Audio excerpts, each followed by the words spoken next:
আমরা প্রতিদিন নিজের জন্য, নিজের পরিবারের জন্য কর্ম করে থাকি। নিজের লাইফটা কেমন করে ডেভেলপ করতে পারি, পরিবারকে কেমন করে সুখে রাখতে পারি, ওইটাই আমাদের সবসময় চিন্তা থাকে। আর প্রতিদিন আমরা নিজের আর পরিবারের জন্যই ভাবতে থাকি।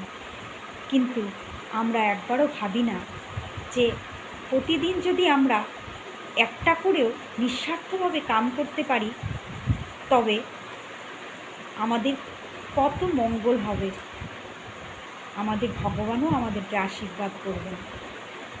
যে কর্মের মধ্যে কোনো স্বার্থ থাকবে না, লোভ থাকবে না।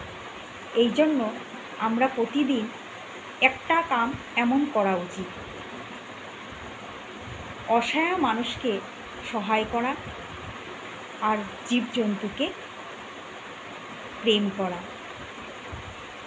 জীবজন্তুকে প্রতিদিন একবার করে হলেও কিছু অন্ন দেওয়া। তবে আমাদের ভগবানও আমাদেরকে বহুত আশীর্বাদ দেবেন।